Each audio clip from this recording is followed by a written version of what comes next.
हाँ जी, तो आज हम आपका एक बचा हुआ टॉपिक ब्लूम टैक्सोनॉमी के बारे में पढ़ेंगे। ब्लूम टैक्सोनॉमी क्या है? तो तो इसमें क्या है, ब्लूम टैक्सोनॉमी और गैग्ने हायरार्की ऑफ लर्निंग। ठीक है, इस हायरार्की को पढ़ेंगे। तो इसमें क्या है कि Bloom classification of teaching and instructional objectives, Bloom का शिक्षण और अनुदेशनात्मक उद्देश्यों का वर्गीकरण उन्होंने दिया है। तो ब्लूम टैक्सोनॉमी या taxonomy of educational objective developed in the 1956 में ये एक American educational psychologist Benjamin Bloom ने दिया है। तो इसका नाम इसलिए ब्लूम टैक्सोनॉमी है। ठीक है, 1956 में ये दिया है। तो इसमें क्या होता है, according to this classification instructional objectives for under following 3 categories, 3 categories में आते हैं जो ऑब्जेक्टिव्स है, जो उद्देश्य है आपकी शिक्षण के, वो सब 3 श्रेणियों में आते हैं। कोग्निटिव डोमेन, अफेक्टिव डोमेन और साइकोमोटर डोमेन। ठीक है, कोग्निटिव मतलब संज्ञानात्मक पक्ष, दूसरा अफेक्टिव मतलब भावनात्मक, और साइकोमोटर मतलब मनोक्रियात्मक पक्ष। ठीक है, ब्लूम टैक्सोनॉमी इन 3 वर्गीकरण में बटा हुआ है। अब कोग्निटिव डोमेन क्या होता है? It is related to the development of intellectual capability. ये क्या है? बौद्धिक क्षमता, सोच या ज्ञान के विकास से संबंधित है और यह सीखने का मुख्य क्षेत्र है। ठीक है, कोग्निटिव हम बोलते हैं ना, हमारी इसकी कोग्निटिव हेल्थ, उसकी कोग्निटिव स्किल्स बहुत अच्छी है ना। तो मतलब उनका जो बौद्धिक क्षमता है सोचने विचारने की, ज्ञान की, सोच या ज्ञान की, वो संबंधित है, यह सीखने का मुख्य क्षेत्र है। मुख्य क्षेत्र है ये कुछ भी चीज को सीखने का। ठीक है, कोग्निटिव डोमेन। अब इसके अंदर कुछ पार्ट्स है इसके। Knowledge, it is basically about recalling information. ये क्या है? रिकॉल करना इंफॉर्मेशन को। बेसिकली ये क्या है? जानकारी को याद करने के बारे में है। Comprehension, comprehension it is ability to grasp the meaning of a material, मतलब उसको समझ के किसी भी विषय को समझने की क्षमता है। ठीक है, कॉम्प्रीहेंशन, समझ के फिर उसको यूज करना। उसके बाद है application, it convert abstract knowledge into practice. ये क्या करता है? जो आपके पास अमूर्त ज्ञान है, जो ज्ञान आपके पास है, उसको व्यवहार में लाना, उसको प्रैक्टिस में लाना। फिर उसके बाद आता है analysis. Analysis it involve breaking down a communication into its constituent part in such a manner that the relation between ideas is understood better. मतलब क्या है कि इसमें क्या होता है कि कम्युनिकेशन को आप एनालिसिस करना क्या है, जो भी आपके जो भी कंटेंट है उसको आपने अच्छे से, बहुत अच्छे से उसको गहरे गहरे तरीके से समझा, in such a manner that the relationship between idea is understood better, कि आप उस आइडिया को, उस कंटेंट को बहुत अच्छे से, ढंग से अंडरस्टूड कर पाओ। ठीक है, ये होता है एनालिसिस करना, विश्लेषण करना। उसके बाद है सिंथेसिस। सिंथेसिस क्या है? मतलब जो पार्ट में है जो चीज, उसको कंबाइन करके, देखो एनालिसिस क्या है, जैसे एक बहुत बड़ी चीज आपने कुछ पढ़ी है ना, उसको पार्ट पार्ट में करके आपने समझा, ये है एनालिसिस। और सिंथेसिस क्या है? जैसे आपने बहुत सारी चीजें ये पढ़ रहे हो आप, उसके बाद इनका ये एक जोड़ के पूरा एक वो बनाना, मतलब आप इसका एक मीनिंग निकालना।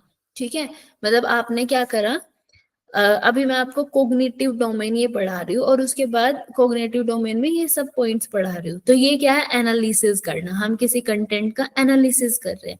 और सिंथेसिस क्या होगा? जब आप ये पूरा पढ़ लोगे, पढ़ने के बाद जो आपके दिमाग में एक इसका मतलब एक छोटी सी एक वो बनेगा, कंटेंट बनेगा आपके दिमाग में कि इसका मतलब ये था, कोग्निटिव डोमेन ये था, तो इसको बोलेंगे हम सिंथेसिस। ठीक है, तो घटक भागों को जोड़कर इसे संपूर्ण बनाने के बारे में यह विश्लेषण का विलोम है। या फिर इसको ऐसे भी समझ सकते हैं, जैसे हम पहले एकदम बचपन में अगर बचपन पढ़ना है तो हमें ब प्लस ज, च प्लस प प्लस न ऐसे पढ़ते थे हम, और फिर उसको पूरा का पूरा इकट्ठा पढ़ना, मतलब वो सिंथेसिस होता है। ठीक है, इससे समझ आ गया होगा आपको। इवेल्युएशन क्या है? Evaluation it involve judgement made about the values of method material for particular purpose. तो इवेल्युएशन क्या है, अब जो भी आपने समझा बुझा जो भी, अब उसमें इसमें विशेष उद्देश्यों के लिए तरीकों और सामग्रियों के मूल्य के बारे में, मतलब जो भी आपने समझा उसके मूल्य। इवेल्युएशन क्या है, लास्ट में जब हम उसका कोई रिजल्ट हम हासिल करते हैं वही इवेल्युएशन है, ठीक है। तो कॉग्निटिव डोमेन क्या है, ये आपकी बौद्धिक क्षमता है, जिसमें आपका क्या क्या आता है, आपकी knowledge, comprehension, application, analysis, synthesis और लास्ट में इवेल्युएशन, ठीक है। अब इसके बाद हम बात करते हैं Anderson, a former student of Bloom, rearrange the 6 levels. अब ये 6 लेवल्स जो हमने अभी पढ़े, knowledge, comprehension, application, analysis, synthesis, evaluation, ठीक है। नॉर्मली यही होता है, हम पहले किसी चीज को नॉलेज लेते हैं, उसके बाद हम उसको समझते हैं, फिर हम उसको अप्लाई करते हैं, फिर हम उसको एनालिसिस करते हैं, ठीक है, किसी भी चीज को, फिर उसके बाद हम उसका सिंथेसिस करके उसके बाद उसका हम पूरा जो भी है सिंथेसिस कर लिया हमने, अब उसका क्या होगा, इवेल्युएशन होगा, ठीक है। ये था ब्लूम ने जो दिया था, ये 1956 में उन्होंने दिया था। तो ब्लूम के ही कुछ स्टूडेंट है, Anderson, Anderson a former student, उन्होंने इन नाउन्स को चेंज करा वर्ब में। जैसे पहले होता है रिमेम्बर, फिर अंडरस्टैंडिंग, फिर अप्लाई, एनालाइज, इवेलुएट और क्रिएट, ठीक है। इन्होंने भी देखो, इन्होंने भी ऐसा ही करा। रिमेम्बर मतलब याद रखना, ठीक है। अंडरस्टैंड उसको समझना, फिर उसको अप्लाई करना, फिर उसको एनालाइज करना, इवेलुएट करना, और इवेलुएट के बाद इन्होंने एक और जोड़ दिया, क्रिएट करना। मतलब अब आपका इवेलुएशन हो गया। जैसे अब आप हम इसको एक उससे समझते हैं, जैसे हम कोई रिसर्च करते हैं, तो पहले इसको समझते हैं। हमने कोई रिसर्च करी, हमने कोई, हाँ, ये होगा थ्योरेटिकल रिसर्च और ये होगा आपका एक्सपेरिमेंटल रिसर्च, ऐसे आप समझ सकते हो। जैसे हमने कोई नॉलेज गेन करी, एक रिसर्च करनी है हमें, ठीक है, उसके बाद हमने उसको कॉम्प्रिहेंशन करा, मतलब उसको समझा, उस पे उसमें काम करने के लिए कुछ उसके एप्लीकेशंस को देखा, उसके बारे में ये सब करा। उसके बाद क्या होगा, जब मतलब हम अप्लाई कर लेंगे इसके लिए, जैसे हम कोई डेटा को इकट्ठा कर लेंगे, ठीक है। अब क्या होगा, हम डेटा को एनालाइज करेंगे, ठीक है। डेटा एनालाइज करा, अब लास्ट में हम क्या करेंगे, उसका कंक्लूजन दे देंगे, डिस्कशन या कंक्लूजन दे देंगे। अब कंक्लूजन सब ये सब हो गया, अब हम एट द लास्ट क्या करेंगे, रिजल्ट दिखाएंगे, इवेल्युएशन होगा वो, ठीक है। हम उसका रिजल्ट देंगे कि ये हमारा एक रिसर्च है, ये हमने एक पेपर बनाया है, ये सब, ठीक है। तो ये होगा। अब ये है आपकी थ्योरेटिकल रिसर्च, ठीक है। जैसे जो आपने कोई एक नया कुछ भी सिद्धांत के बारे में समझा और उसको फिर रिसर्च मतलब उसको एक बना दिया।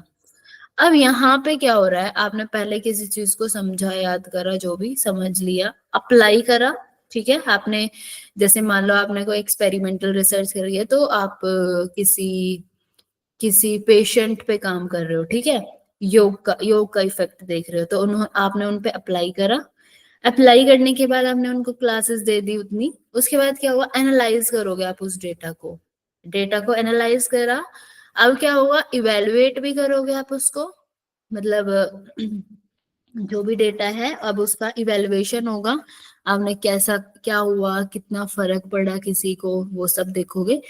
अब ये सब हो गया, ठीक है, आपको रिजल्ट मिल गया। अब क्या करोगे, आप क्रिएट कर दोगे, आप क्या करोगे कि हाँ, इससे ये फर्क पड़ा लोगों को, तो ये करना चाहिए, है ना। योग का ये मॉडल हमने चूज करा था थायराइड वाले पेशेंट के लिए, और उनको ये फर्क पड़ा, इवेलुएट करा हमने, तो आपको ये करना चाहिए, ठीक है।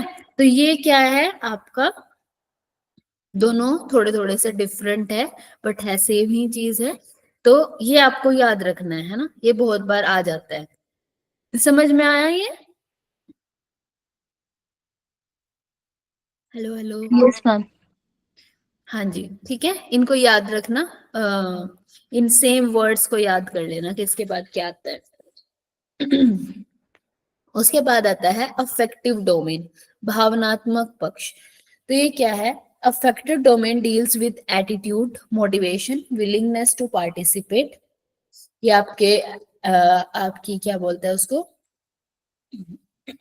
प्रभावित डोमेन दृष्टिकोण, मोटिवेशन मतलब प्रेरणा, और विलिंगनेस टू पार्टिसिपेट भाग लेने की इच्छा, जो सीखा जा रहा है उसका मूल्यांकन करने, और अंततः जीवन के तरीके में अनुशासन के मूल्य को शामिल करने से संबंधित है। ठीक है, अफेक्टिव डोमेन क्या है, ये थोड़ा मतलब हमारी जो इमोशनल वाली चीजें है ना, भावनात्मक जो चीजें हैं उन पे आ जाता है कि आपका कैसा एटीट्यूड है, मोटिवेशन, और कितना आप किसी चीज को में पार्टिसिपेट करना चाहते हो, वो सब जीवन के तरीके और उनसे संबंधित है ये। ठीक है, तो इसमें क्या है, रिसीविंग, विलिंगनेस टू लिसन, प्राप्त करना, सुनने की इच्छा, रिस्पॉन्डिंग मतलब उसको आंसर देने का, भाग लेने की इच्छा, valuing, ability to see the value of worth of something, किसी भी चीज का मूल्य या मूल्य देखने की क्षमता। उसके बाद है ऑर्गेनाइजिंग, मतलब उन सबको पुटिंग टुगेदर डिफरेंट वैल्यूज और information. Characterisation, willingness to change one's behaviour और वे ऑफ लाइफ, यह है कैरेक्टराइजेशन। तो ये है आपका अफेक्टिव डोमेन, भावनात्मक पक्ष, जिसमें रिसीविंग, रिस्पॉन्डिंग, वैल्यूइंग, ऑर्गेनाइजिंग और कैरेक्टराइजेशन होता है। ठीक है, उसके बाद आता है आपका साइकोमोटर डोमेन। साइकोमोटर डोमेन क्या है, it is mainly concern with the acquisition of technical skills, या फिर टेक्निकल स्किल्स के उस पे काम करता है। ठीक है, तकनीकी कौशल पे काम करता है। तो इसमें क्या है, imitation, coping of physical behaviour, शारीरिक व्यवहार की नकल, मैनिपुलेशन, मतलब इसमें क्या होता है, स्मृति द्वारा कुछ क्रियाएं करना, कुछ मैनी हेर फेर है ना, इससे आप समझ सकते हो। प्रिसीजन, परिशुद्धता, accuracy in performing various act in increase with practice, मतलब परिशुद्धता बढ़ती है अभ्यास से। वो आर्टिकुलेशन मतलब अभिव्यक्ति, अभ्यास के माध्यम से प्रभावकारिता और प्रभावशीलता का वांछित स्तर प्राप्त करना। ठीक है, प्रिसीजन हुआ, देखो पहले आपने पढ़ा इमिटेशन, कॉपिंग ऑफ फिजिकल बिहेवियर, उसके बाद आपने उसमें कुछ ना कुछ मैनिपुलेट करा, हेर फेर करी। अब उसमें परिशुद्धता करने के लिए अभ्यास करा आपने बहुत सारा। अब अभ्यास के माध्यम से प्रभावकारिता और प्रभावशीलता का वांछित स्तर प्राप्त करना। अब इतना सारा अभ्यास करा तो वो आपको मिल गया। ठीक है, इफेक्टिव हो गया, वो एफिकेसी उसकी बढ़ गई। अब skill is internalized and a learner is able to adapt.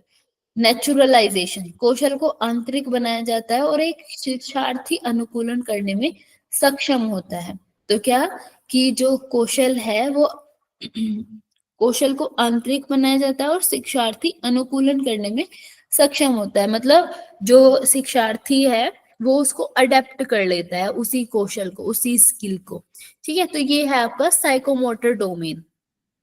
ठीक है, ये आपका कैसे काम करता है, मनोक्रियात्मक पक्ष है, ये आपके टेक्निकल स्किल्स पे काम करता है। जैसे आपको कुछ भी सिखाया जाता है तो वो कैसे सीखा जाता है, पहले तो आप उसको बाहर बाहर से आप उस पे उसकी कॉपी करोगे, फिर उसमें आप अपने हिसाब से थोड़ा मॉडिफाई करोगे, फिर उसमें प्रैक्टिस करते रहोगे, प्रैक्टिस के बाद उसमें आ जाएगी आपकी इतनी एफिशिएंसी या एफिकेसी हो जाएगी।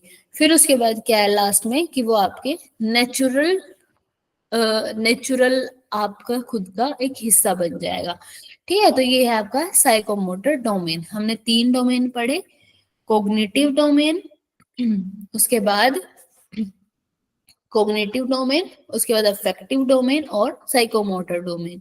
ठीक है, मतलब आप जब भी किसी चीज को सीखते हो तो आपके इन तीनों डोमेन्स पे काम होता है। ठीक है, तो ये है आपका ब्लूम टैक्सोनॉमी। अब नेक्स्ट है आपका गैगने हियरार्की ऑफ लर्निंग। क्या है उनकी लर्निंग की हियरार्की, इसको आपको याद रखना है। 8 types of learning. First signal learning, संकेत से। उसके बाद उद्दीपक अनुक्रिया, S एंड R मतलब सेंडर और रिसीवर लर्निंग। सेंडर और रिसीवर ही होता है आई थिंक, हाँ। उसके बाद है chain learning, verbal learning, multiple discrimination learning, concept learning, principle learning और प्रॉब्लम सॉल्विंग लर्निंग। ठीक है, अब हम इसको पढ़ेंगे। तो सिग्नल लर्निंग क्या है? यह सीखने का सबसे सरल रूप है। ये इसमें अनिवार्य रूप से व्यवहारिक मनोवैज्ञानिक पावलोव, किसने दी थी? ये साइकोलॉजिस्ट पावलोव ने, ठीक है, द्वारा वर्णित शास्त्रीय कंडीशनिंग शामिल है। मतलब इन्होंने ये बता रहे हैं कि ये साइकोलॉजिस्ट पावलोव ने दी थी, और इसमें क्लासिकल कंडीशनिंग इसमें होती है। मतलब किसी को भी कुछ सिखाना है तो वो उसको हम क्या बोलते हैं? कंडीशनिंग बोलते हैं, कि इसकी कंडीशनिंग वैसे ही हुई है। ठीक है, तो ये होता है शास्त्रीय कंडीशनिंग शामिल है इसमें। इसमें जानवर या व्यक्ति किसी दिए गए संकेत के प्रति एक वातानुकूलित प्रतिक्रिया प्राप्त करता है। मतलब इसमें या तो जानवर हो या तो व्यक्ति हो, वो संकेत के माध्यम से आंसर करता है, अपनी प्रतिक्रिया देता है। जैसे आपने देखा होगा ना, जो कुछ घर में जो जिनके घर में डॉग्स रहते हैं, तो उनको पता होता है वो उनके जो भी उनके घर में जो लोग हैं वो सब जैसे उनको कुछ बोलते हैं ना, इशारों से समझाता है, तो एकदम समझ जाता है कि बैठ जाओ, उधर चले जाओ, सो जाओ, वो उठा के लेके आओ, है ना, ऐसा करते हैं। तो मतलब वो सिग्नल लर्निंग है उनकी, उनकी कंडीशनिंग वैसे हुई है।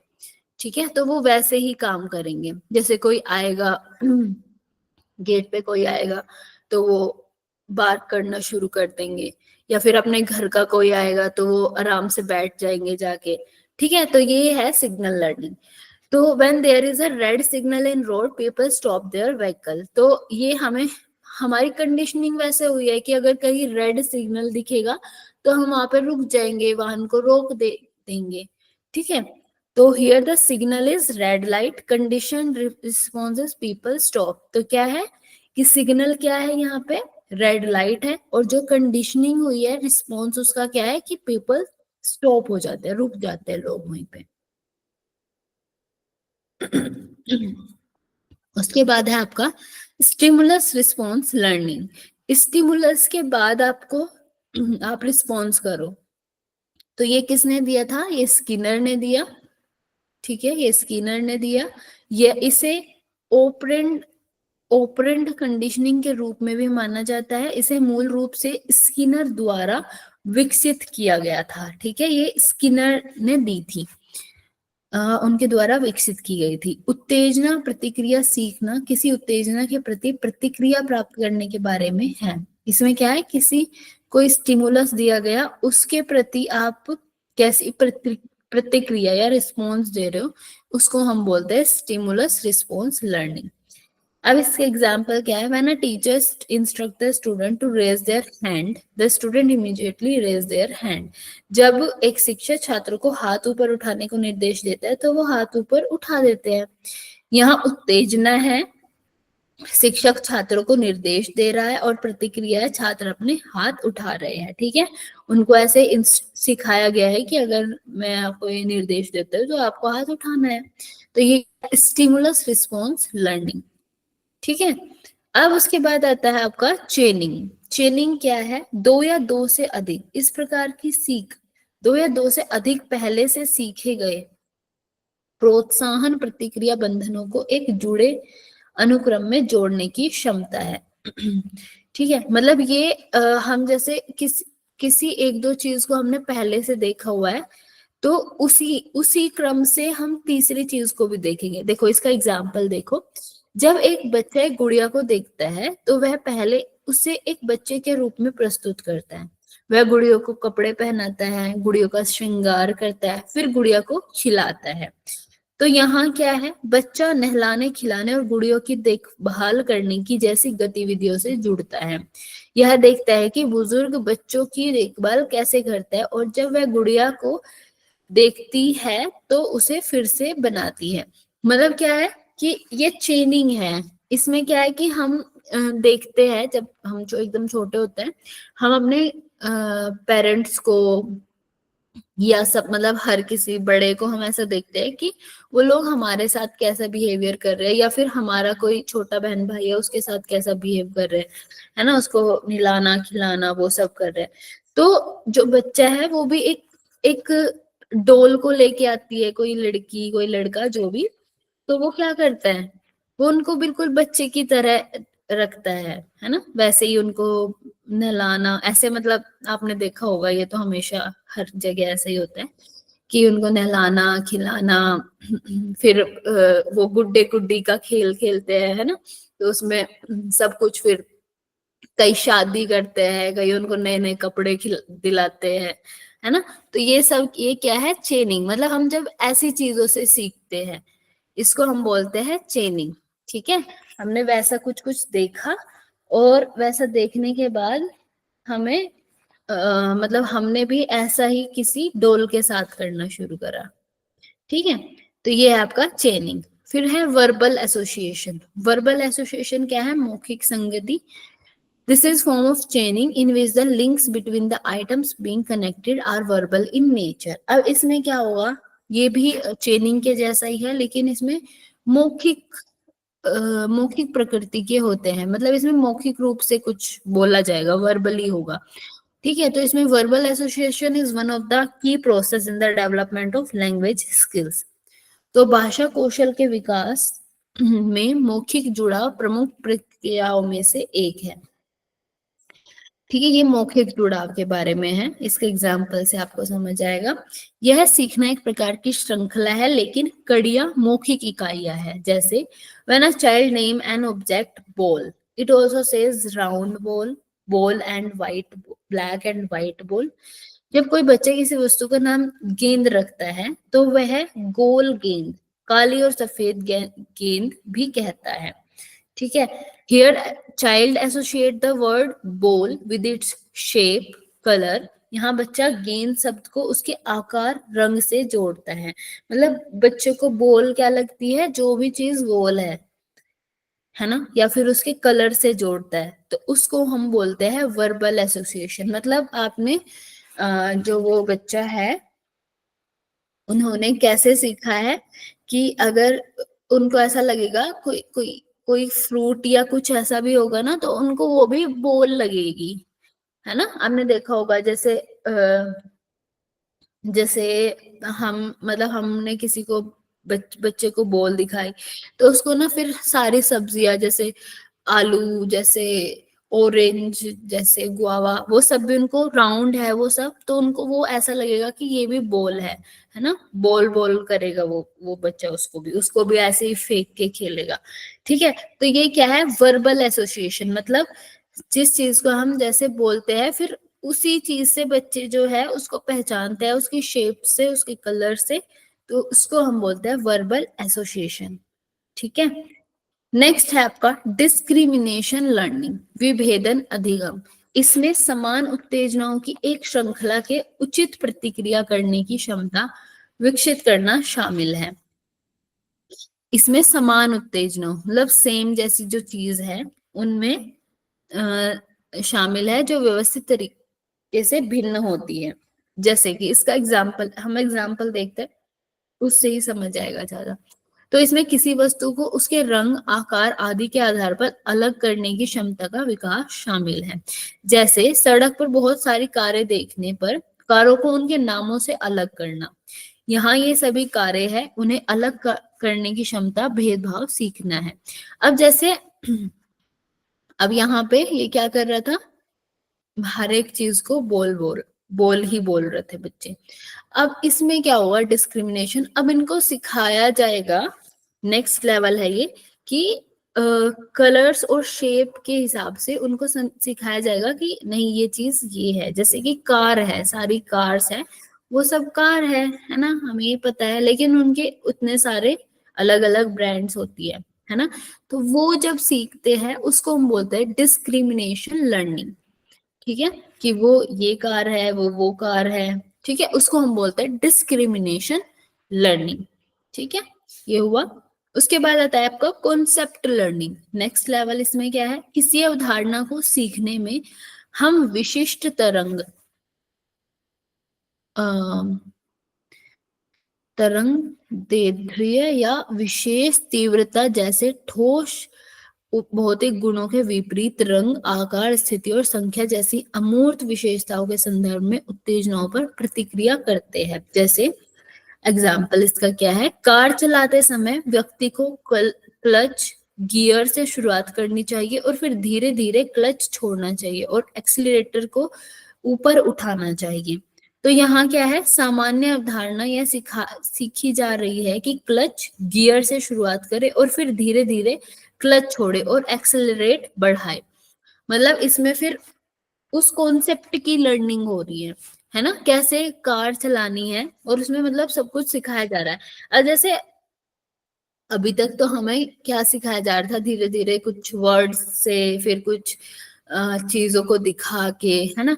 लेकिन अब यहाँ पे क्या हो रहा है कि मतलब हर एक चीज उसको क्या करना है। जैसे अभी इसमें बात हुई है कि क्लच गियर से शुरुआत करते हुए फिर धीरे धीरे क्लच छोड़े और एक्सलेट बढ़ाए, है ना। ये कॉन्सेप्ट सिखाया गया, ये पूरा कॉन्सेप्ट सिखाया गया कार चलाने का। तो ये होती है आपकी कॉन्सेप्ट लर्निंग। ठीक है, नेक्स्ट है आपका रूल लर्निंग। रूल लर्निंग क्या है? This is very high level cognitive process that involve being able to learn relationship between concept and apply these relationship in different situations। तो इसका एग्जाम्पल जैसे कि पाइथागोरस थ्योरम हमें सिखाई जाती है। मतलब ये एक वेरी हाई लेवल की कोग्निटिव प्रोसेस है और इसमें क्या होता है कि हम किसी कॉन्सेप्ट को सीखते हैं और उस कॉन्सेप्ट को अलग चीजों पे भी लगाने की कोशिश करते हैं, है ना। जैसे पाइथागोरस थ्योरम हमने सीखी एक बार, ठीक है। अब अलग अलग टाइप के हमारे क्वेश्चंस होंगे, हम उन सब पे उसको लगाने की कोशिश करेंगे, उन सब पे हम उसको अप्लाई करने की कोशिश करेंगे। ठीक है, हमने एक रूल सीखा और उस रूल को अब हमें अलग अलग क्वेश्चंस पे, अलग अलग सिचुएशंस में हमें वो अप्लाई करना है। तो ये होता है आपका रूल लर्निंग। मतलब ये एक बहुत आगे की चीज है, मतलब बहुत नेक्स्ट लेवल है कि हम किसी चीज को सीख रहे हैं और उसको फिर अलग अलग सिचुएशंस में अप्लाई कर रहे हैं। ये है रूल लर्निंग। ठीक है, अब कॉन्सेप्ट लर्निंग क्या थी? कॉन्सेप्ट लर्निंग में हमने कार चलाने सीखी और हम उसी में अप्लाई कर रहे हैं। लेकिन रूल लर्निंग में हमने कुछ चीज सीखी और हम उसको अलग अलग सिचुएशंस में रख के देख रहे हैं। ठीक है, मतलब आपको बहुत डीप नॉलेज हो चुकी है उसकी। अब आता है प्रॉब्लम सॉल्विंग, लास्ट। तो इसमें क्या है कि गैगने अनुसार यह संज्ञानात्मक प्रक्रिया का उच्चतम स्तर है। ये उच्चतम स्तर है जब अपनी समस्या को हल करने और सभी लक्ष्यों को प्राप्त करने के लिए उपरोक्त सभी ज्ञान को लागू करे। मतलब आपने अब तक जितना भी जो भी सीखा है, ठीक है, और ये जो सारी चीजें हैं ये एक के बाद एक ही होती है। जैसे हमने स्टार्टिंग में देखा था सिग्नल लर्निंग, एकदम छोटे बच्चे। अब इसको ना ऐसे याद करना कि एकदम जो छोटे बच्चे होते हैं, बिल्कुल छोटे, हम उनको कैसे सिग्नल लर्निंग उनकी कैसे होती है, हम उनको सबसे पहले बच्चे आजकल क्या सीखते हैं? बाय करना, है ना। तो उनका सिग्नल लर्निंग है ये। ठीक है, बाय करना सीखेंगे, मतलब बाय मतलब कोई बाहर जा रहा है। उसके बाद स्टिमुलस रिस्पॉन्स लर्निंग, फिर थोड़े बड़े होंगे तो हम उनको कुछ बोल के, ऐसा ऐसा बोल के तब तब वो मतलब उस काम को करेंगे। ठीक है, उसके बाद आपका चेनिंग, मतलब वो कैसे सीखेंगे, जैसे अभी डोल का एग्जांपल आया तो उस तरीके से वो सीखते हैं। फिर वर्बल एसोसिएशन, फिर जैसे हमने अभी देखा कि हमें किसी चीज को बोलेंगे तो वो राउंड है तो उसको बोल ही समझेंगे, वर्बल एसोसिएशन करेंगे वो। फिर विभेदन, फिर धीरे धीरे वो चीजों को अलग अलग समझने लगेंगे, है ना, कि नहीं ये चीजें डिफरेंट है। उसके बाद कॉन्सेप्ट लर्निंग, फिर वो उस कॉन्सेप्ट को सीखेंगे। ठीक है, जब अब हम थोड़े बड़े हो गए, अब मतलब फिफ्थ सिक्स सेवन्थ एट्थ इन सब क्लासेस में कॉन्सेप्ट सीखने लगते हैं हम।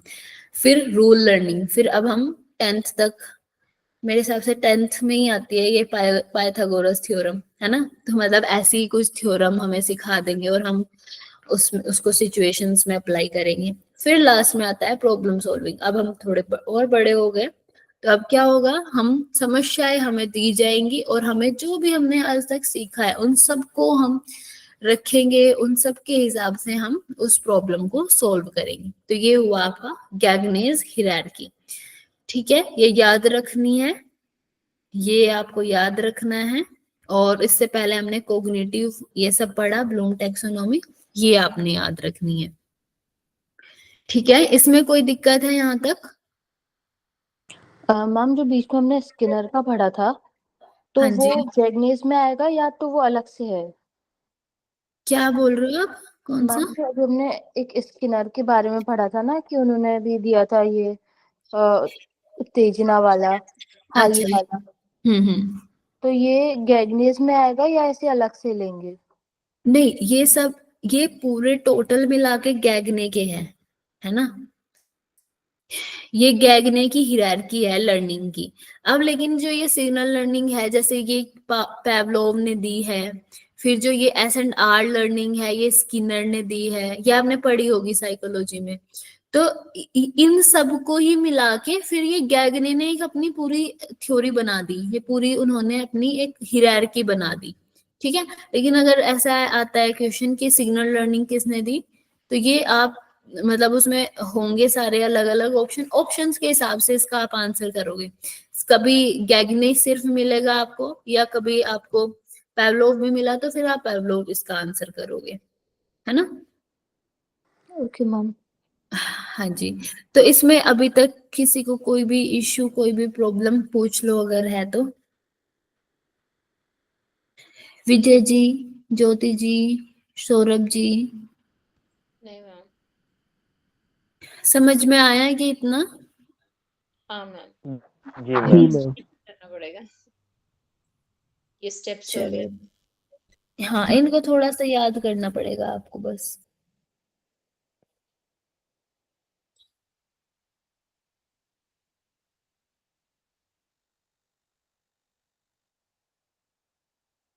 अभी 1 मिनट।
हाँ जी, तो अभी हम कुछ क्वेश्चंस देख लेते हैं।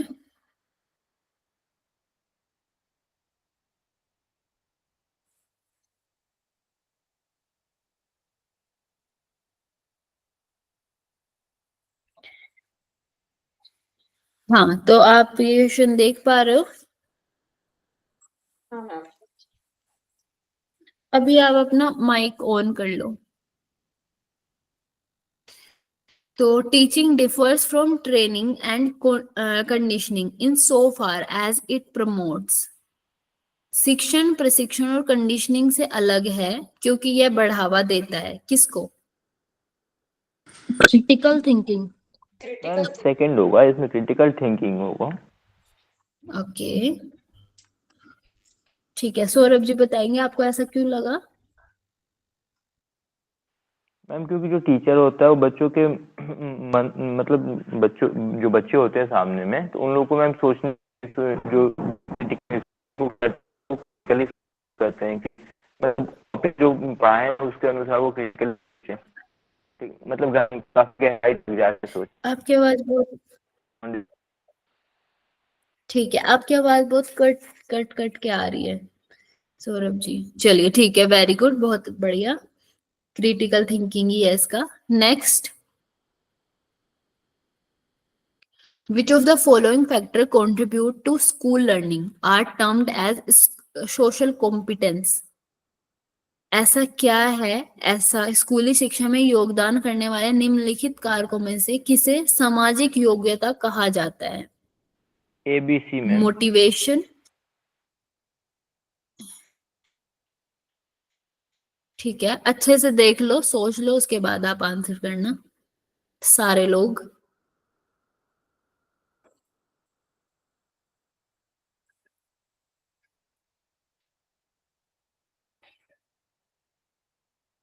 मैम ACD है, ACD। First, yes ma'am. Ma'am और कोई? सेकंड। Ma'am fourth second. लग रहा है मुझे। सेकंड, फोर्थ ठीक है, वन। और कौन बोल रहा है? ज्योति बोल रही है, fourth one. Fourth one, CDL। ठीक है। तो देखिए, स्कूली शिक्षा में योगदान देने वाले मतलब आपके सामाजिक योग्यता को क्या, कौन से कारक है ऐसे सामाजिक योग्यता को जो बढ़ावा देते हैं, तो वो क्या है? प्रेरणा, बुद्धि, सामाजिक कौशल। देखिए, सामाजिक कौशल तो होगा, ठीक है, पारिवारिक सहयोग भी होगा, ठीक है, शिक्षार्थी की विशिष्ट क्षमताएं, बुद्धि और प्रेरणा, इनमें से हमने देखना है कि आपको क्या लगता है क्या होना चाहिए। प्रेरणा, मोटिवेशन, बुद्धि, शिक्षार्थी की विशिष्ट क्षमताएं, बताओ इनमें से। मैम प्रेरणा होना चाहिए ना, क्योंकि जैसे आपने जब एक्सप्लेन किया था तो बताया था कि वो आगे काम कैसे करेंगे सोसाइटी में भी। और मोटिवेशन तो होगा मैम, और सामाजिक कौशलता होगी, लेकिन मैं पारिवारिक सहयोग समझ नहीं आ रहा है, क्योंकि मैम जो हम स्कूल में जाते हैं तो वहाँ पे हमें ज्ञान प्राप्त होता है, उस ज्ञान को लेके हम समाज में जाते हैं मैम, इंटेलेक्चुअल मतलब ज्ञान। चलिए, पहले मैं इसका आंसर बता देती हूँ। तो इसका आंसर है वन, ACND। तो देखिए, अब पारिवारिक सहयोग से आप क्या समझते हो? पारिवारिक सहयोग मतलब क्या कि आप, ठीक है, आपने स्कूल में कुछ भी सीखा, आपने कॉलेज में अपने कुछ भी सीखा, ठीक है, आप बहुत अच्छे विश्वविद्यालय में पढ़ रहे हो, है ना, और आप वहां पे बहुत अपनी संस्कृति के बारे में, आप कल्चर के बारे में हर कुछ सीख रहे हो, लेकिन आप घर पे जाते हो और घर में आपके वैसा माहौल नहीं है, ठीक है, तो क्या आप उस चीज को सीख पाओगे? सीख के भी उसको कर पाओगे? हाँ जी, आंसर करो। नहीं मैम। हाँ, तो इसीलिए आपका पारिवारिक सहयोग भी उतना ही जरूरी है जितना आपका बाहर का, आपके कॉलेज का, आपके जिनसे भी आप मिलते जुलते हो उनका, ठीक है। तो इसीलिए क्या दिया है इसका आंसर? ACND, ठीक है, वन आंसर इज राइट। ठीक है, समझ में आया आपको ये? आप सब लोग अपना माइक ऑन कर लो ना, बताओ मुझे फटाफट। अभी यस हम मैम, आया जी समझ। मैम, जी मैम। डिस्कशन कर रहे हैं ना, अभी हम पढ़ाई नहीं कर रहे, तो इसलिए सबको अपना माइक ऑन रखना है। चलिए, नेक्स्ट क्वेश्चन पे हम चलते हैं। In the spectrum of teaching methods given below which are considered dialogic, या फिर नीचे दिए गए शिक्षण विधियों के स्पेक्ट्रम में किसे संवाद माना जाता है? किन किन को संवाद माना जाता है, बताइए। Laboratory work, demonstration, tutorials, group discussion या प्रोजेक्ट वर्क, किन किन को संवाद की तरह माना जाता है? Ma'am option 4। ग्रुप डिस्कशन होगा एक। ओके, कन्वर्सेशन तो होगा मैम, और हम्म, प्रोजेक्ट मैम सी एंड ई में कंफ्यूजन है कि अगर प्रोजेक्ट वर्क में अगर वैसे देखे तो उसमें भी कन्वर्सेशन होता है और ट्यूटोरियल में भी। Ma'am tutorial B C D C होगा मैम। प्रोजेक्ट वर्क में तो हमें कोई कार्य दे दिया जाता है, अब प्रोजेक्ट प्रेजेंटेशन हो रहा तो मैम ये हो सकता था सी और हाँ डी। प्रेजेंटेशन। लास्ट आंसर दीजिए इसका। Ma'am option 1 First. होगा। C and D, C and D बोल रहे हो? Yes ma'am. जी मैम। ओके, वेरी गुड, ये इसका आंसर है। देखिए, परियोजना प्रोजेक्ट वर्क तो हमने दो तरीके से पढ़े थे ना। प्रोजेक्ट वर्क तो जो हम सिर्फ एक पर्सन को दिया जाता है वो भी प्रोजेक्ट वर्क होता है, ठीक है। और दूसरा जब हम किसी एक ग्रुप में रह के करते हैं उसको भी प्रोजेक्ट वर्क बोलते हैं। लेकिन ये देखिए, मतलब हमें क्या ढूंढना है, एकदम जो बिल्कुल मिलता जुलता हो, जितना ज्यादा मतलब आपको लगता है कि हाँ ये हो सकता है। जैसे ट्यूटोरियल है, ट्यूटोरियल दो व्यक्तियों के बीच में हम ट्यूशंस जाते हैं तो वो क्या होता है, पूरा ट्यूटोरियल में वही होता है ना, हम एक दूसरे से डिस्कस करते हैं। यही तो डिफरेंस है क्लास में और ट्यूशंस में, ठीक है। तो इसको हम बोलते हैं ट्यूटोरियल्स। और दूसरा है ग्रुप डिस्कशन। ग्रुप में तो जब डिस्कशन होगा तो जाहिर सी बात है संवाद होएगा ही, ठीक है। तो इसलिए इसका आंसर है tutorials and group discussion. Next पे चलते हैं हम। Which will be correct hierarchical sequence for the following types of learning. ये अभी हमने पढ़ा है, इसका करेक्ट सीक्वेंस लगाओ। Sign learning first one, signal ma'am signal होगा ऑप्शन 1 बी होगा इसका। साइन और discrimination B A C E D. आप लोग एक बार बी ए बताओ मैम। यस इसको मैम। मुझे, क्या होता है सबसे पहला? सबसे पहले सिग्नल होता है, ठीक है। सिग्नल। दूसरा फिर उसके बाद नहीं, डिस्क्रिमिनेटिंग डिस्क्रिमिनेशन। ठीक है, फिर कॉन्सेप्ट लर्निंग, उसके बाद कॉन्सेप्ट लर्निंग होता है। कॉन्सेप्ट लर्निंग, रूल उसके बाद रूल, फिर रूल के बाद प्रॉब्लम सॉल्विंग। प्रॉब्लम सॉल्विंग अंत में होता है। तो हाँ तो देखिए, हमने नहीं बोला। पहले हमने पढ़ा साइन लर्निंग, ठीक है। सेकंड हमने क्या पढ़ा था साइन लर्निंग के बाद, याद हो आपको? Discriminating learning. नहीं, इसमें तो 5 ही रिस्पॉन्स। दिए हुए है ना, लेकिन वैसे हमने 8 पढ़े थे। साइन लर्निंग, उसके बाद हमने क्या पढ़ा था? Stimulus response. उसके हाँ, बाद चेनिंग पढ़ा था, वेरी फिर गुड, वर्बल एसोसिएशन पढ़ा था, ठीक है। डिस्क्रिमिनेशन पढ़ा था। ओके, वेरी गुड, बहुत बढ़िया। तो इसका आंसर है आपका ए, ठीक है। नेक्स्ट है, तो देखो आपको आज ही जो पढ़ा उससे ही क्वेश्चन मिल गया है ना, तो इसलिए इसको याद रखना है। जैसे हिरार्की को, ऐसे जो हिरार्की वाले क्वेश्चंस होते हैं ना, ये बहुत ज्यादा मिलते हैं, तो इनको बहुत अच्छे से आपने याद रखना है। नेक्स्ट है, an open classroom environment marked by sharing and caring bye teachers and students, ठीक है। शिक्षकों और छात्रों द्वारा अपने इंटरचेंजर्स में एक खुली कक्षा का माहौल साझा करना और देखभाल करना किस स्तर के शिक्षण के लिए सबसे अधिक सहायक होगा?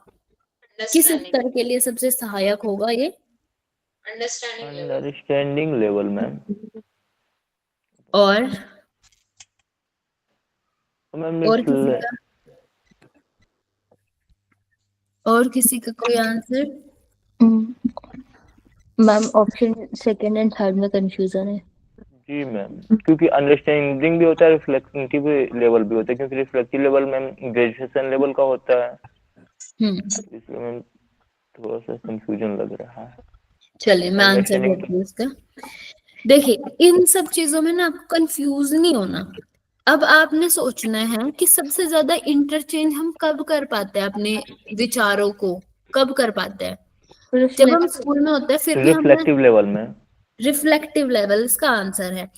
जब हम स्कूल में होते हैं फिर भी थोड़ा, हाँ ठीक है, हमारा टीचर्स और हमारे बीच में थोड़ा सा कनेक्शन हो जाता है अच्छा, लेकिन फिर भी एक होता है, हमें लगता है कि नहीं हम ये नहीं पूछ सकते हैं, थोड़ा सा होता है टीचर वाला।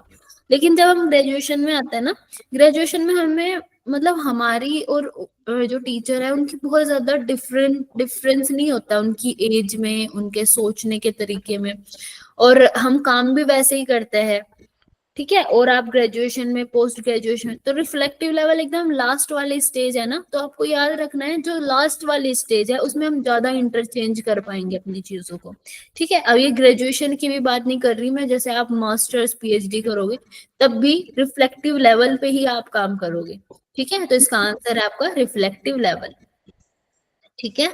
कंफ्यूज नहीं होना चीजों में। नेक्स्ट हमारा क्वेश्चन है,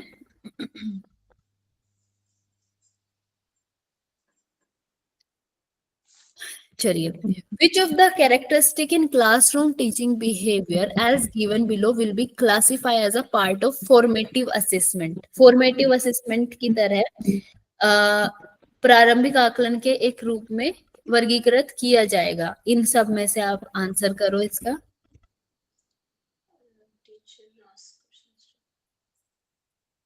कौन सी ऐसी विशेषताएं हैं जो फॉर्मेटिव लर्निंग में भाग देती है?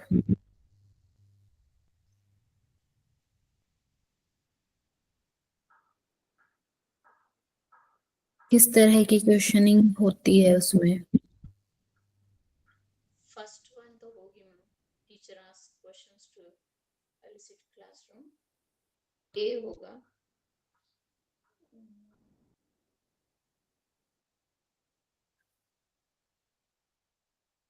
मैम इसका ऑप्शन 2 होगा, A, C and D। Ma'am इसमें ए होगा, सी होगा और डी लग रहा है मैम, क्योंकि क्यों लग रहा है आपको ए सी? मैम क्योंकि जब टीचर पढ़ाते तो वो देखते हैं ना स्टूडेंट की एक्सप्रेशन से कि उन्हें कितना समझ आया है, आ भी रहा है, नहीं आ रहा है। तो इसलिए ऑप्शन 2 होगा। ठीक है, तो इसका ऑप्शन आंसर है 2, A, C and D।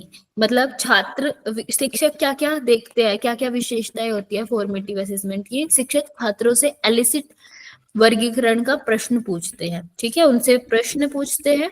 दूसरा सी, शिक्षक प्रेजेंटेशन करते समय छात्रों को संकेत देता है और जांचता है, ठीक है। शिक्षक कुछ सेकंड के लिए रुकता है, छात्रों को देखता है और सवाल पूछता है, ठीक है। ये होता है फॉर्मेटिव असेसमेंट, मतलब वो क्लास में ही होता है।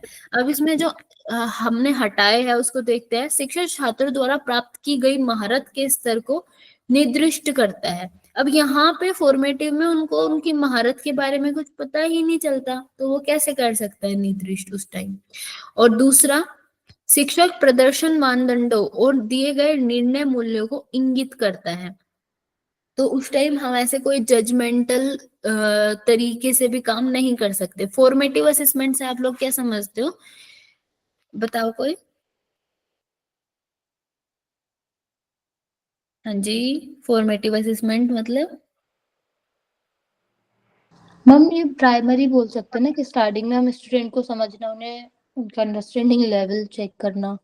हाँ बिल्कुल, तो इसलिए इसका आंसर है A, C and D। जिन्होंने भी आंसर किया बहुत बढ़िया, वेरी गुड। आप मैम समझ, यहाँ पे जो एलिसिट आया है इसका मतलब क्या होता है?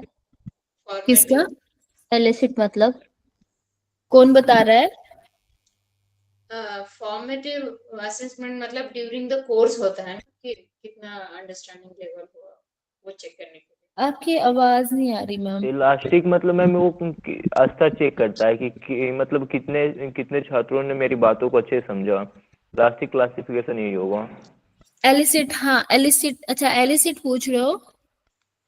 हाँ हाँ, जैसे इन्होंने बताया, सौरभ जी ने, एलिसिट मतलब वही कि निकाल, मतलब कैसे आप प्रश्न पूछ रहे हो, कैसे प्रश्नों को वो कर रहे हो, वर्गीकृत कर रहे हो,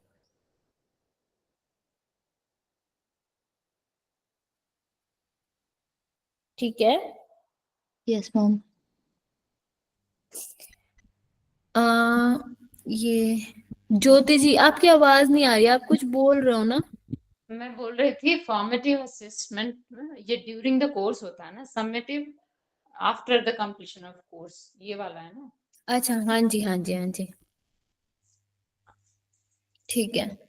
नेक्स्ट हम देखते हैं, fact and information get focused in which level of teaching.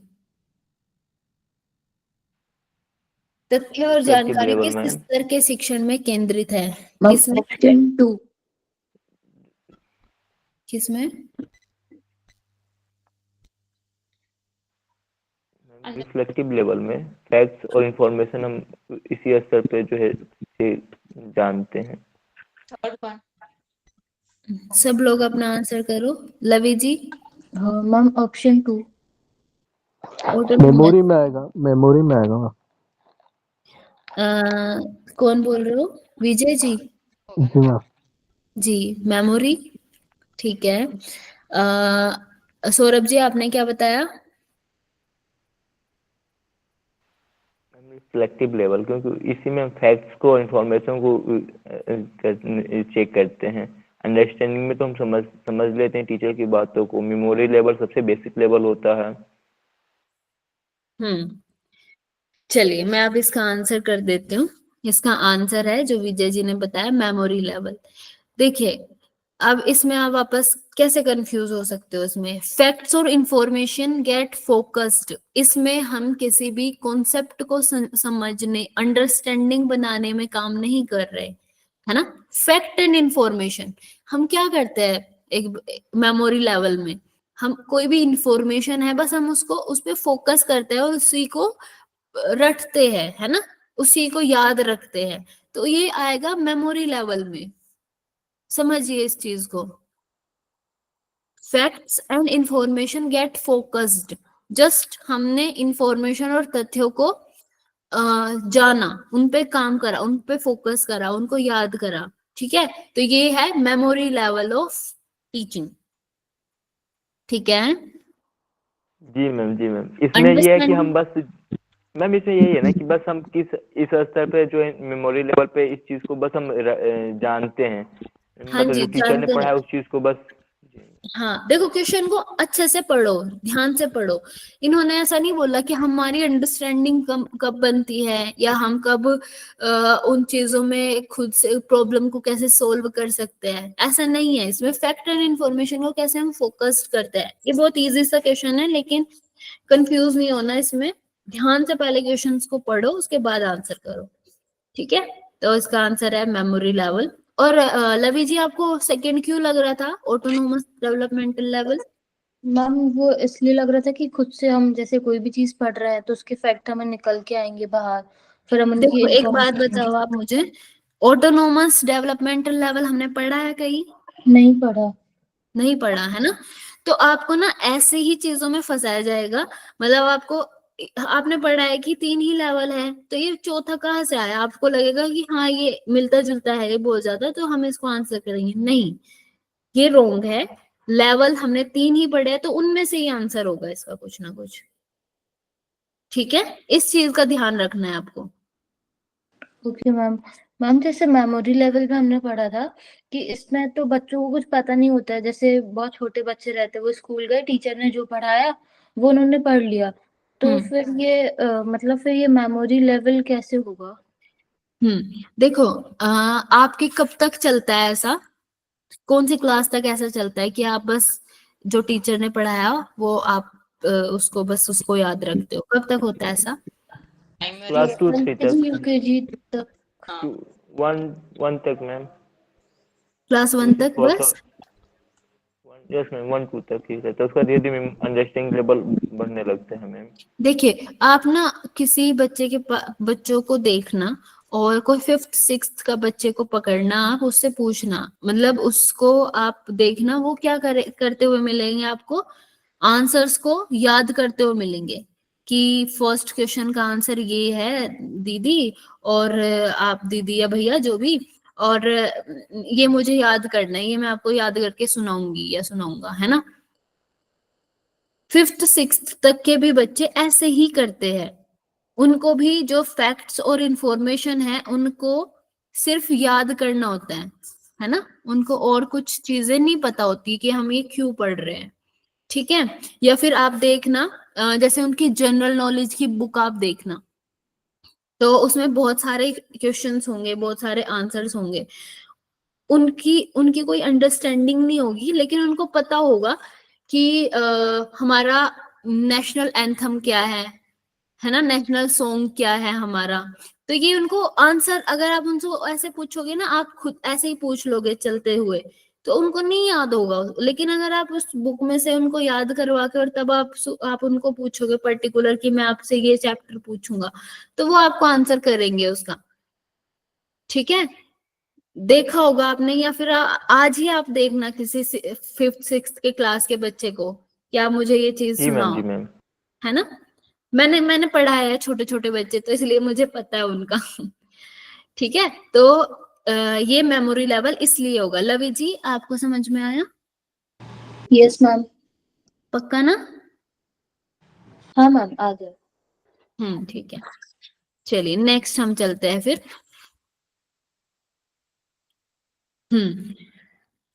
A teacher in a particular college assign percentile ranks to indicate his her student performance in the unit test conducted.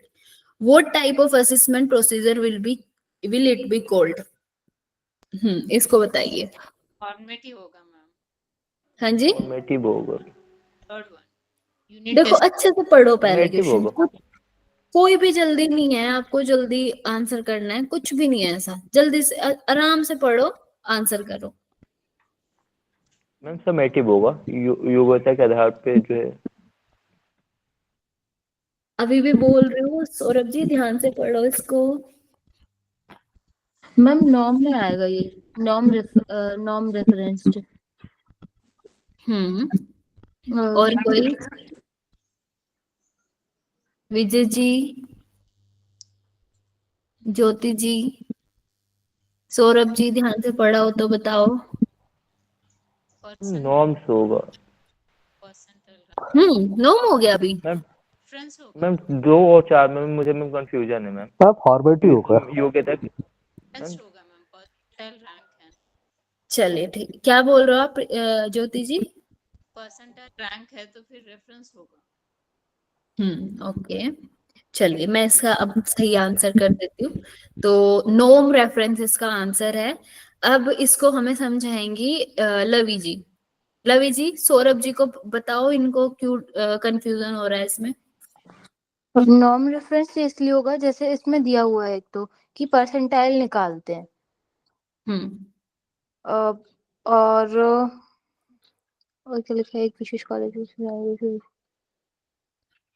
और प्रतिशत rank देता है। और फिर उसमें एक तो आपने ये भी बताया था कि जैसे क्राइटेरिया डिवाइड कर देते हैं कि मतलब जैसे ए या बी जो है।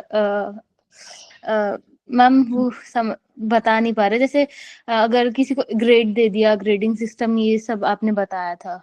हाँ जी, अच्छा बस आप इनको ये बताओ सौरभ जी को कि समेटिव क्यों नहीं होगा।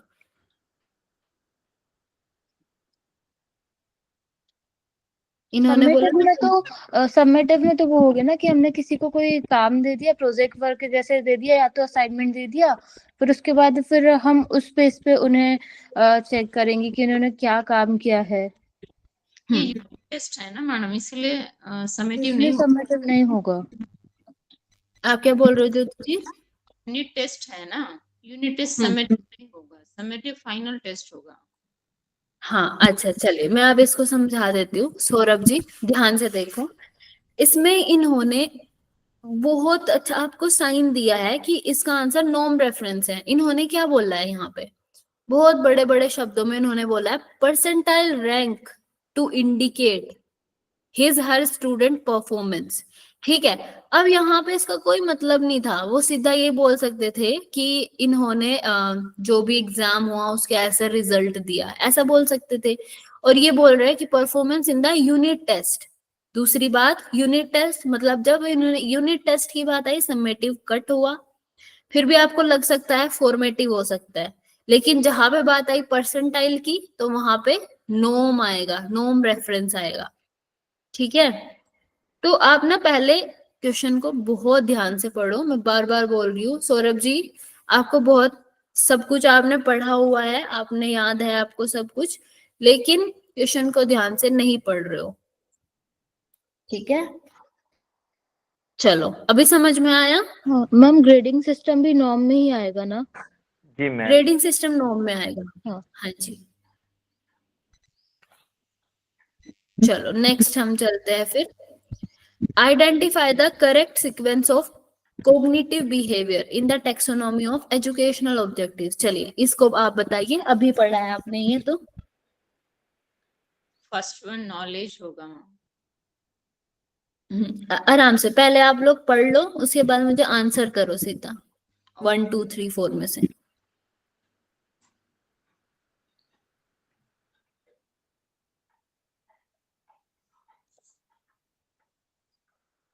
जल्दी से करो, इतना मुश्किल नहीं है ये। सौरभ जी करेंगे और मुझे आंसर।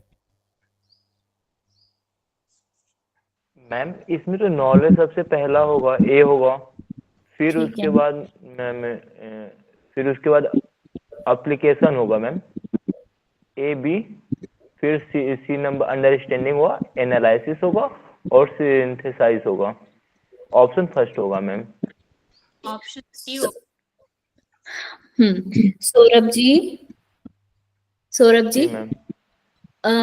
नॉलेज के बाद आप सीधा अप्लाई कर दोगे, पहले उसको समझोगे नहीं, मैम अंडरस्टैंड नहीं करोगे। मैम मैम मैम कंप्रीहेंशन इसमें दिया हुआ नहीं है, इसलिए ma'am on the basis of question.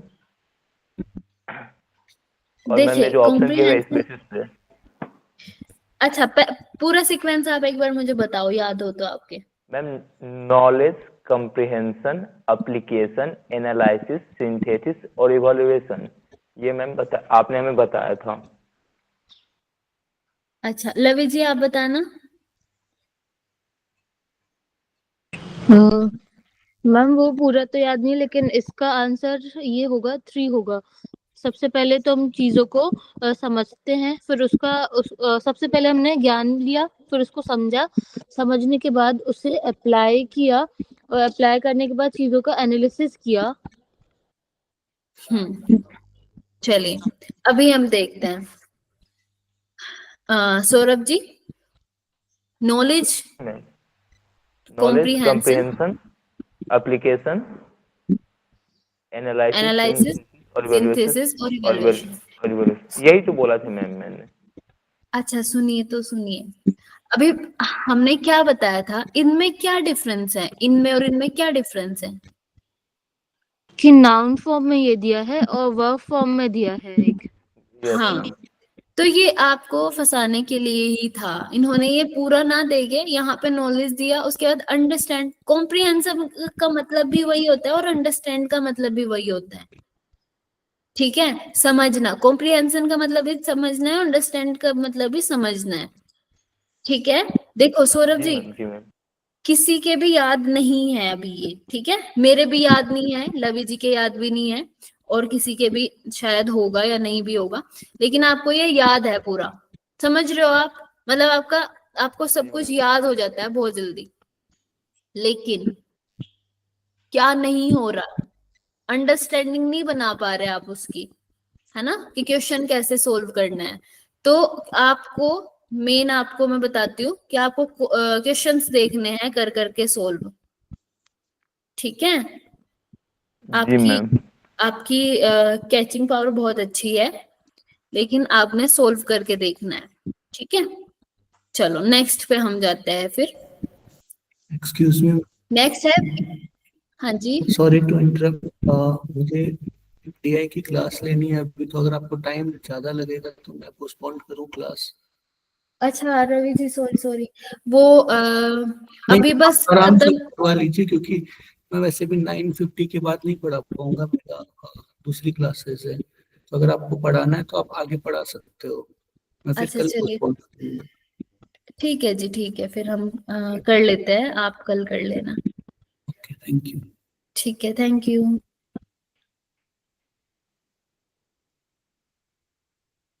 Ma'am हाँ ऊपर जी वाले तो क्वेश्चन ने एक चीज ये पूछना था कि मैम ऊपर वाला जो आपने क्वेश्चन पूछा था, हाँ जी, उसमें जो है मैम दोनों तो अलग अलग लोगों ने दिया है। इस वजह से मैम हाँ जी, क्लियर था। जैसे यहाँ देखो पे मैम देखो आप ना इनको, ये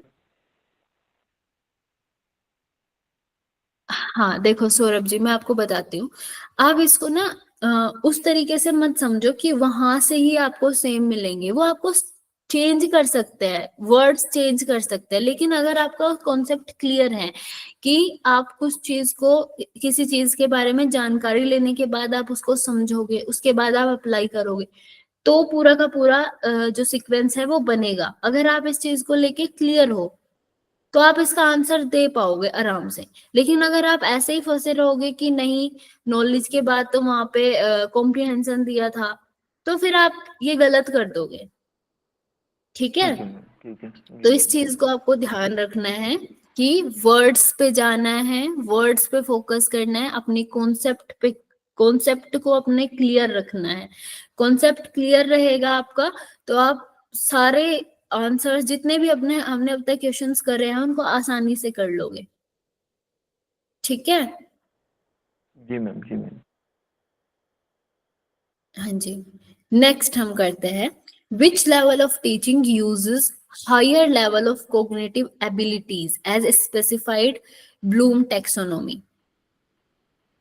ब्लूम के वर्गीकरण में निर्दिष्ट शिक्षण स्तर का कौन सा स्तर उच्च स्तर की संज्ञानात्मक क्षमताओं का उपयोग करता है? इसका आंसर करिए।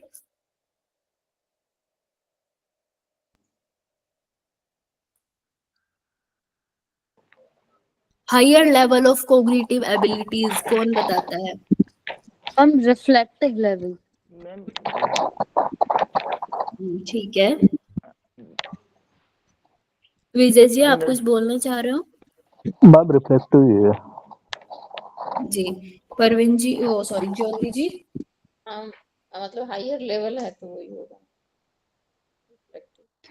ठीक है, सौरभ जी। मैम अंडरस्टैंडिंग और रिफ्लेक्टिव में मैम थोड़ा सा कंफ्यूजन है। हाईएस्ट, लेकिन हाईएस्ट लेवल बोला है तो रिफ्लेक्टिव लेवल होगा मैम, क्योंकि यहीं पे हम समझते हैं हाईएस्ट हाँ, लेवल लिखा है, रिफ्लेक्टिव लेवल होगा। वेरी गुड, इसका आंसर है रिफ्लेक्टिव लेवल। ठीक है, ऐसे ही आपको याद रखना है सारी चीजों में। मतलब देखो, मैं आपको वैसे बताती हूँ कि हर चीज में अपने कॉन्सेप्ट को क्लियर रखना है, आपको वर्ड्स पे ध्यान देना है। हायर लेवल है जहां पे मतलब रिफ्लेक्टिव लेवल होगा। ठीक है, चलो नेक्स्ट पे चलते हैं। Reflective level teaching is different from memory level teaching because the pattern of communication that is involved in reflective level teaching is basically, क्या होता है, कैसा होता है? Ma'am bottom up. ध्यान से पढ़िए, लीनियर, बॉटम अप, इंटरएक्शनल या ट्रांजैक्शनल, रेखिक, नीचे से ऊपर, अंतक्रियात्मक और लेन देन संबंधी। इंटरसेक्शन होगा क्या? क्या होगा? मैम इंटरएक्शनल होगा। लेन देन तो मैम एजुकेशन कुछ होता नहीं है। देख ठीक है, Jyoti ji. Interaction fourth one, okay. Lovey ji. Ma'am third. Okay, Vijay जी।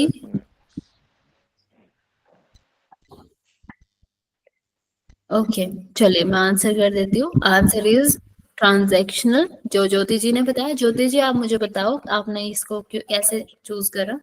मतलब रिफ्लेक्टिव मतलब हायर लेवल है ना, तो वहां पर हम लोग सिर्फ टीचर का गाइडेंस लेते हैं, हम तो पूछते हैं और वो सिर्फ एडवाइस करते हैं, तो लेन देन होगा ऐसा।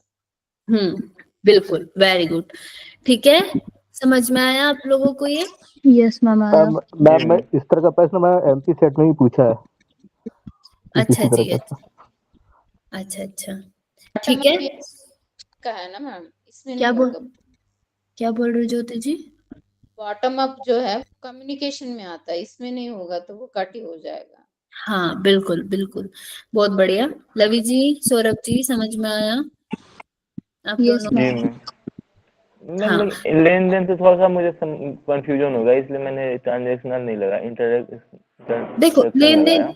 लेन देन आप इसको समझो कि इसमें क्या चलता है रिफ्लेक्टिव लर्निंग में, कि टीचर, मतलब ऐसा नहीं होता कि टीचर्स को सब कुछ पता है या फिर स्टूडेंट को सब कुछ मतलब उनके जो लेवल है थोड़ा सा डिफरेंस होगा कि टीचर, हाँ भाई टीचर है तो मतलब डिफरेंस तो हो गई उनके लेवल में और हमारे लेवल में।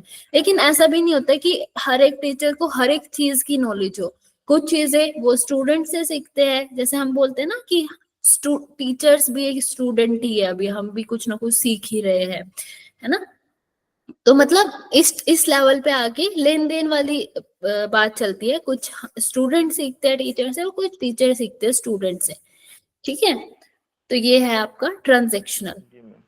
नेक्स्ट हम चलते हैं, in which level of teaching there is optimum scope for cognitive interchange requiring analysis and synthesis. किस स्तर के शिक्षण में संज्ञानात्मक इंटरचेंज के विश्लेषण और संश्लेषण की आवश्यकता होती है?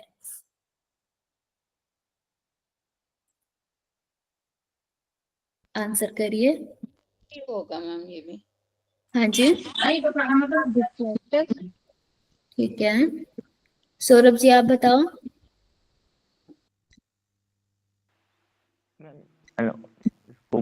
अंडरस्टैंडिंग लेवल, यहाँ पे हमें आवश्यकता होती है समझने की। रिफ्लेक्टिव में तो हो जाता है, बहुत ज्यादा हाई हो जाता है।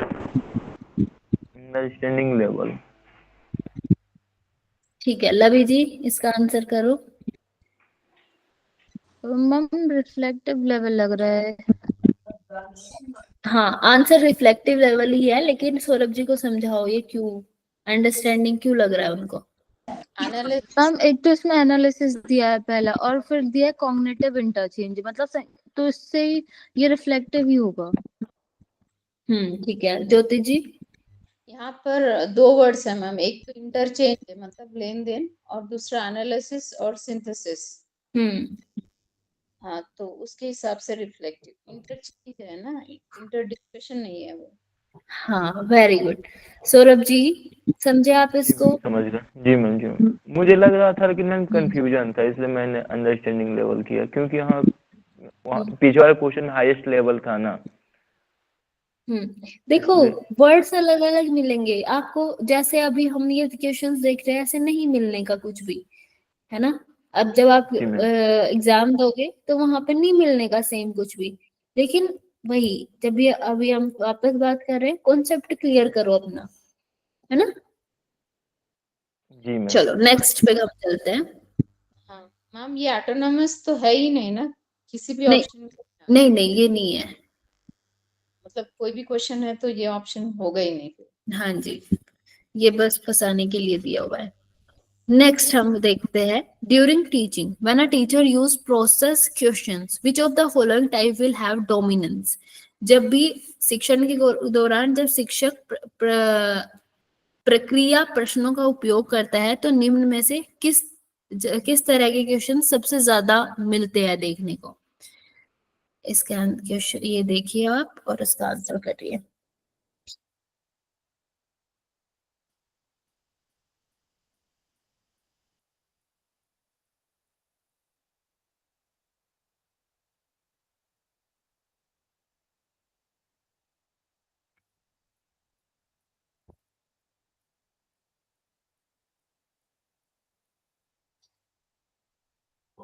मैम इसका ऑप्शन 3 होगा। ए लग रहा है ma'am, A B C. Ma'am D लग रहा है, उसके बाद में सी और बी में कंफ्यूजन है, क्योंकि indirect question concept based question पूछते हैं, इससे ऊपर का ऑप्शन 1 2 नहीं होगा। चलो आप बताओ कौन कौन से आपको लगता है कि हो सकते हैं। अच्छा पहले आप ये देखो कि कौन कौन से नहीं हो सकते, इनको आप करो, चूज करो। सौरभ जी आप करो। मैम लगने वाले बता देते हैं। मैम लग तो ऐसे सब रहा है मैम, ई नंबर होगा। अच्छा, कॉन्सेप्ट बेस्ड क्वेश्चन, फिर डी होगा डायरेक्ट क्वेश्चन भी पूछे जाते हैं, और मैम डायरेक्ट भी क्वेश्चन कभी कभी पूछ लिए जाते हैं, लेकिन वो ऑप्शन में दिया नहीं है। हायर ऑर्डर क्वेश्चन, और सी में क्या लिखा हुआ है दिखाई नहीं दे रहा। सी ऑप्शन में क्या लिखा हुआ? किसमें? सी सी सी कन्वर्ट सी क्वेश्चन क्या? हाँ हाँ, दिखाई नहीं देता। अभिन्न प्रश्न प्रश्न या फिर convergent questions? Convergent question ma'am. Ma'am confirm है मैम, डायरेक्ट क्वेश्चन, इसलिए मैंने फर्स्ट ऑप्शन ले लिया ABC, क्योंकि बाकी केस में ABC नहीं है, A नहीं है। चलिए ठीक है, आंसर करूं अब इसका? हाँ, ऑप्शन हमारा ऑप्शन 3 है। सी।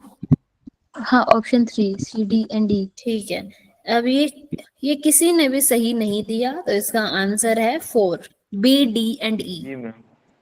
जी मैम। ठीक है सौरभ जी, आप काफी पास थे, लेकिन मैम। आंसर नहीं किया आपने। तो BDE कैसे है? देखो, जब टीचिंग होती है, टीचिंग के दौरान इन्होंने क्या बोला है? टीचिंग के दौरान, है ना, जब शिक्षक प्रक्रिया प्रश्नों का उपयोग करता है, मतलब जब हमारी टीचिंग चली हुई है उस टाइम के इन्होंने बोला है कैसे क्वेश्चंस होते हैं। तो पहला तो बी, उच्चतर क्रम के प्रश्न, मतलब जिसमें आपको थोड़ा सा सोचना पड़े। बोलते थे ना वो एक क्वेश्चन आते थे, होट्स हायर ऑर्डर थिंकिंग क्वेश्चंस, मतलब जिसमें आपकी सोचने समझना पड़े आपको उसमें। उच्चतर क्रम के प्रश्न वे होते हैं। सी, डी, अप्रत्यक्ष सवाल, इनडायरेक्ट क्वेश्चंस। और तीसरा, लास्ट, कॉन्सेप्ट बेस्ड क्वेश्चंस, अवधारणा आधारित, जो आपने कॉन्सेप्ट समझा उसके रिलेटेड क्वेश्चन। डायरेक्ट क्वेश्चंस उस टाइम पे नहीं किए जाते ज्योति जी। जब मैं आपको कुछ पढ़ाती हूँ तो मैं आपसे ऐसे नहीं पूछूंगी ना कि, मतलब एक डायरेक्टली क्वेश्चंस नहीं पूछूंगी उस टाइम पे, मैं आपको थोड़ा सा घुमा फिरा के पूछूंगी। ठीक है, तो हायर ऑर्डर थिंकिंग क्वेश्चंस बोलते हैं उनको। नेक्स्ट आपका इनडायरेक्ट क्वेश्चंस पूछते हैं और कॉन्सेप्ट बेस्ड क्वेश्चंस पूछते हैं। Okay ma'am. ठीक है, ऑप्शन सी इसलिए लग रहा था क्योंकि कन्वर्जेंट लिखा है ना कि मिक्स क्वेश्चन होते हैं, तो इसलिए ये लग रहा था।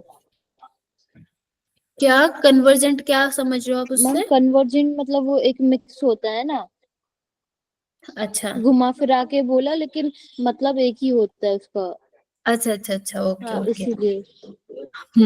ये हो सकता था, लेकिन ये जो 3 है ना, ये ज्यादा मतलब इसमें ज्यादा सही बैठ रहे हैं, बेटर बैठ रहे हैं। ठीक है, तो आपको ना यही देखना है कि, या फिर आप ना इनके जो आंसर्स दिए हुए हैं उनसे भी सोल्व कर सकते हो कि ये नहीं होगा तो, या फिर आपको ऐसा लगेगा कि जैसे ई है, ई को आप आराम से समझ सकते हो कि ई जरूर होना चाहिए, कॉन्सेप्ट बेस्ड क्वेश्चन जरूर होने चाहिए।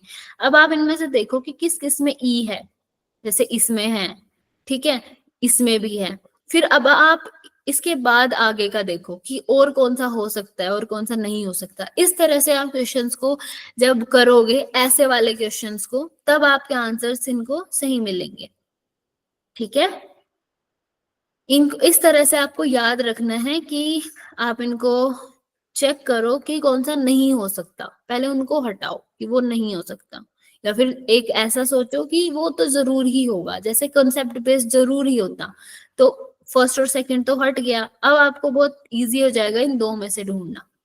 ठीक है, और ऐसे ही क्वेश्चंस मिलते हैं आपको, दो दो ऑप्शंस तो बहुत इजीली आप हटा दोगे, फिर 2 ऑप्शंस में आप फंसे रह जाओगे। ऐसे क्वेश्चंस बहुत ज्यादा मिलते हैं पेपर 1 में भी, पेपर 2 में भी।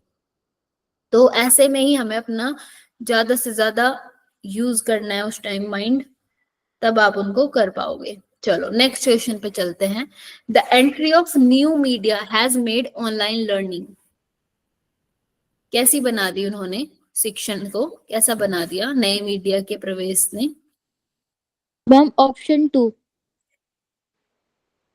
ठीक है, और कोई? इंडिपेंडेंट। ओके, और कोई? इंडिपेंडेंट ही होगा मैम, क्योंकि हम जहाँ से विजय मर्जी जी। वहाँ से कहीं पढ़ाई कर सकते हैं, जैसा भी है मैम। तो मीडिया के आने हाँ से हम कहीं यहाँ बैठे हुए हैं और पढ़ाई कर सकते हैं। जी जी, Vijay ji. Ma'am institution center. Okay,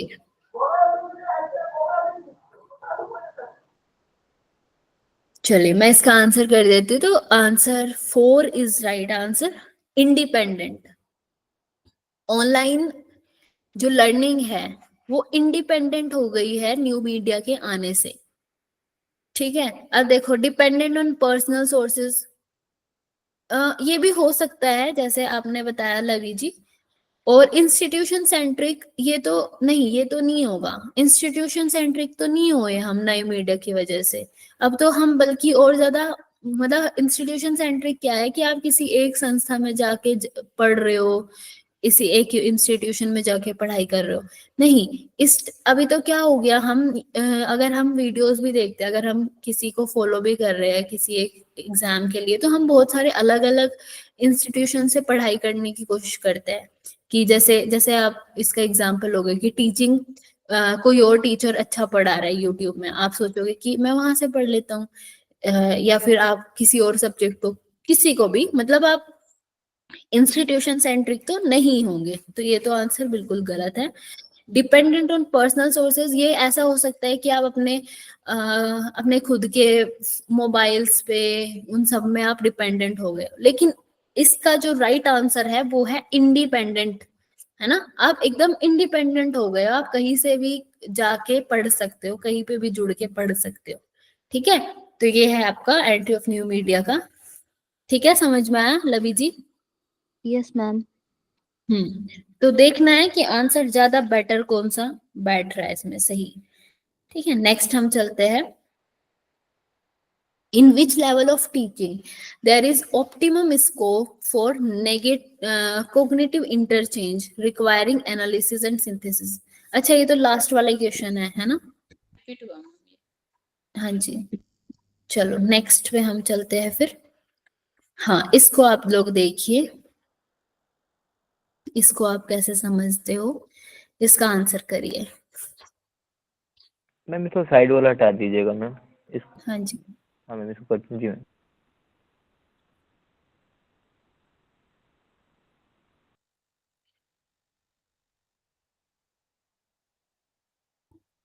ma'am इसका ऑप्शन 1 होगा। ठीक है, और कोई बताओ?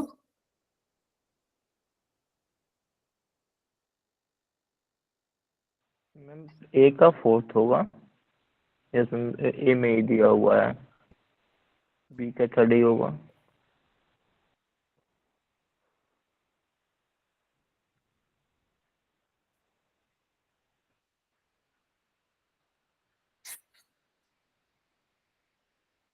यही बताइए। होगा मैम, यही होगा मैम इसका। यही होगा जी मैम, जी। ये ऑप्शन ऑप्शन सब अलग अलग लग रहे हैं। ठीक है, ओके, तो मैं इसका आंसर बता देती हूँ। हाँ, इसका आंसर है फर्स्ट। तो हम एक बार इसको देख लेते हैं बस। प्लानिंग, प्लानिंग में क्या होता है? It involve setting goals and objectives. ठीक है, हम प्लानिंग करते हैं, मतलब हम अपने कुछ लक्ष्यों और उद्देश्यों को निर्धारित करना शामिल है उसमें। ऑर्गेनाइजिंग, किसी चीज का आयोजन करना। बी का है थर्ड। थर्ड मतलब इसमें संसाधन और लोगों को एक साथ लाना शामिल है। ठीक है, जब हम आयोजन करते हैं तो मतलब हम लोगों को इकट्ठा करते हैं एक साथ। फिर है उसके बाद प्रेरित या मोटिवेशन, इसका आंसर है सेकंड। इसमें कार्य संबंधित गतिविधियों में संलग्नता शामिल है। ठीक है, इंगेज मतलब हम उसमें इंगेज हो रहे हैं किसी भी काम में। उसके बाद है कंट्रोलिंग, नियंत्रित करना। इसमें परिणामों की प्रतिक्रिया शामिल है और उपलब्धियों की तुलना करने के लिए अनुसरण करें। मतलब क्या है controlling? It involve feedback of result.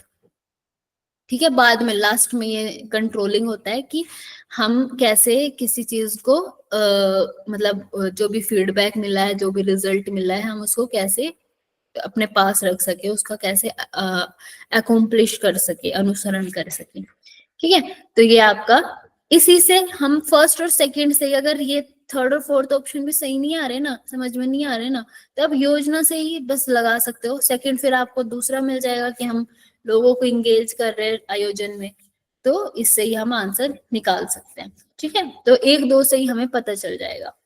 Next हम चलते हैं। In which level of teaching the activity of structuring, guiding and closely supervising the student behavior predominate? कि शिक्षण के किस स्तर में छात्रों के व्यवहार की संरचना, मार्गदर्शन और बारीकी से निरीक्षण करने की गतिविधियां पूर्व निर्धारित है। किसमें होता है ऐसा? Memory level. Ma'am memory. Fourth one, memory. Memory. Okay, very good, right answer. अच्छा ठीक है, ये यहाँ तक हमारे क्वेश्चंस हो गए। आज हमने कुछ 17 क्वेश्चंस करे। ठीक है, अब ये जो जहां से मैंने ये क्वेश्चंस लिए है ना, ये पूरा एक पीडीएफ है बहुत बड़ा। मैंने आपको क्वेश्चंस ये दिखा दिए कि इस तरह से हमें सोल्व करने हैं। वो पीडीएफ मैं आप लोग के साथ शेयर कर दूंगी, ठीक है? जी मैम। तो वहां से आप लोगों को पता चल जाएगा, वहां पे आंसर्स भी दिए हुए हैं, तो आप लोगों को कोई प्रॉब्लम नहीं होगी। वहां से आप क्वेश्चन जितने ज्यादा आप सोल्व कर सकते हो, बहुत सारे क्वेश्चन है उसमें, ठीक है? 200 300 400 क्वेश्चन होंगे खाली टीचिंग के।